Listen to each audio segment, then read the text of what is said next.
Bonsoir Monsieur Alauzet, Bonsoir. je me présente, je m'appelle Franck, j'ai une chaîne YouTube. J'aurais voulu savoir, je travaille à l'ADAPI du Doubs, au Château du Zèle, et il y a beaucoup de personnes dans mon entourage qui ne savent pas, euh, qui ne connaissent pas trop la politique. Oui. Et du coup, ben, ils cherchent, enfin, je voudrais faire passer un message aux personnes en situation de handicap que eux aussi peuvent aller voter. Et voilà. Et je vous permets de vous intercepter ce soir pour faire passer un message aux jeunes handicapés et non handicapés. Très volontiers. D'ailleurs, j'ai eu l'occasion, il y a une quinzaine de jours, de rencontrer un certain nombre de personnes qui ont un handicap, des difficultés de compréhension. On a discuté pendant une heure, ils avaient préparé l'entretien, ils m'ont posé un certain nombre de questions. Et donc, la semaine dernière, je crois, j'ai reçu le compte-rendu de cet échange qu'on m'a demandé de valider au sens, de vérifier si les réponses que j'avais apportées étaient conformes à ce qu'ils avaient écrit. Donc j'ai apporté quelques modifications et je crois que ce document, où on a tous fait, et eux et moi, un effort de simplification pour qu'on se comprenne bien, facilement, va être diffusé, je le pense, à l'ensemble des personnes du ZEL ou de la DAPI en général. Donc très volontiers, je réponds à vos questions. D'accord. Et je reviens à ce que vous venez de dire. Si par exemple ce n'est pas transmis, engagez-vous à le transmettre au Château du Zèle, dans les différents châteaux du Zèle. Oui, mais comme c'est la direction qui m'a proposé de le transmettre à l'ensemble des personnes qui sont affiliées à la DAPI, je pense que ça va être fait. Du coup, je vais vérifier avec la direction qu'il n'y a pas de malentendu, qu'il est bien prévu qu'il le diffuse, que c'est juste une question de jours. Et donc, on fera en sorte qu'effectivement, le document, ce serait dommage qu'il ne bénéficie pas à tout le monde, que tout le monde ne puisse pas le lire. Donc, je vais vérifier. Voilà, votre projet, et du coup aussi qu'ils puissent voter. Parce que Bien du sûr. coup, le maire sortant, je m'excuse de dire le maire sortant, mais il faudrait que. On sait que chez les jeunes, le vote en baisse est vraiment bas, Oui, c'est vrai que les jeunes en général. ne votent moins en tout cas que les personnes plus âgées. Et d'ailleurs, ça pose un problème démocratique parce que les candidats aux élections savent que les personnes âgées votent beaucoup et que les jeunes ne votent pas beaucoup. Donc, du coup, ils font surtout des propositions pour les personnes qui votent et ils n'en font moins pour les personnes qui ne votent pas, et pour les jeunes en particulier.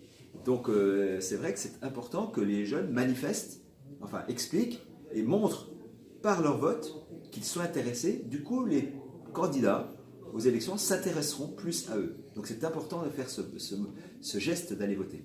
D'accord. Et que allez-vous faire si vous êtes élu pour les personnes en situation de handicap et pour la ville en général? Alors, j'ai beaucoup de projets, de propositions. Je pense que la question de l'exclusion, c'est-à-dire le fait que quand on a une différence, qu'elle soit un handicap physique, un handicap mental, parfois une couleur de peau, parfois une origine, fait que ces personnes peuvent se sentir ou être véritablement exclues. Et donc mon projet sur la partie sociale, c'est d'être plus attentif, d'avoir un état d'esprit dans cette ville où on est attentif aux autres. On fait attention aux autres, on écoute les autres, on les regarde, on parle avec eux, on dialogue. Et c'est pour ça d'ailleurs que je veux faire une banque du bénévolat.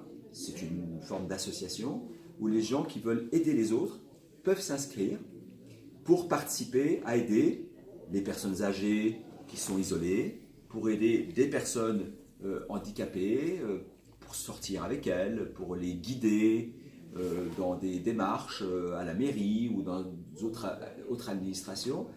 Et donc, les personnes qui ont une difficulté, elles puissent être conseillées, elles puissent être accompagnées pour faire des gestes, ne serait-ce que pour aller voter. Très Si important. elles ne savent pas où se trouve le bureau de vote, comment on vote, elles ont peut-être peur, et Ou elles donc y le connaissent fait pas. que quelqu'un les accompagne, ça va leur faciliter la vie. Donc pour voter, pour d'autres démarches aussi, donc c'est important cette banque du bénévolat. Et je veux aussi que les personnels de la mairie soient formés, soient sensibilisés, soient éduqués pour avoir un meilleur accueil vis-à-vis des personnes qui ont des handicaps, qui sont parfois plus lents, qui sont qui ont des difficultés à comprendre, avoir la patience, et puis aussi le langage adapté, la parole facile à comprendre, facile à lire Oui. et à comprendre. Et dernière question, jusqu'à quand peut-on venir aux meetings, aux réunions publiques comme ça? Alors, tant qu'il y a des réunions prévues, Et c'est donc, jusqu'à on quand? a distribué un document dans presque toutes les boîtes aux lettres. Ah, je l'ai pas vu. C'est un document de 6 pages qui s'ouvre en accordéon, en 6 D'accord. pages. Et sur une page, il y a la liste de toutes les réunions publiques. On en a déjà fait une à Battant lundi, mardi à la maison Jules Rose à Morapon. Aujourd'hui, on est à l'école Ferté à Velotte. Et donc, la semaine prochaine, il doit y avoir encore 3 ou 4 réunions et encore la semaine suivante. Donc, on peut le voir sur le site internet aussi. Voilà, puis on peut aussi téléphoner à la permanence. Il y a plusieurs moyens. Elle est où, de se d'ailleurs, renseigner. votre permanence? On peut aussi demander aux éducateurs et à la direction de l'ADAPI de fournir les dates pour tout le monde. Et sinon, votre adresse, enfin, le siège, il est où? Il est au 89, Grande Rue 89, 1789, la Révolution française. Ah, d'accord. Donc c'est facile de retenir 89. Non, mais voilà, tout le monde ne le sait pas. Grande Rue. Ça marche, grande rue. Et pour le quartier de Planoise, vous comptez faire quoi? Si vous êtes... Alors, pour tous les quartiers, on a des projets spécifiques. Oui, mais puis, on a des spécialement en Planoise en ce moment.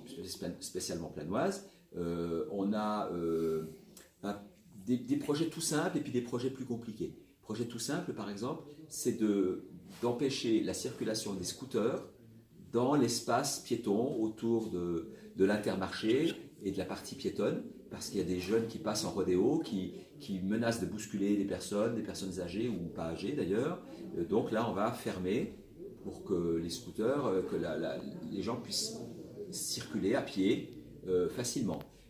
On va renforcer dans tout Besançon, mais ça servira à Planoise, les effectifs de la police municipale et c'est les heures de travail, plus le soir, la nuit, qu'ils soient plus forts pour protéger la population. Et dernière question, allez-vous faire comme à Montbéliard, un couvre-feu? Non. Non, pas de couvre-feu pour les mineurs? Parce qu'il y a beaucoup de dealers.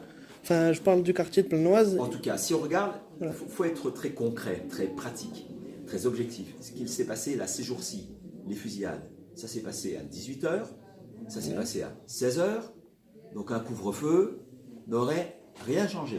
Voilà. Donc, pour l'instant, au vu de ce qu'il s'est passé, ça ne sert à rien. Non, mais par rapport à d'autres villes. On arrête l'interview, les gens attendent depuis.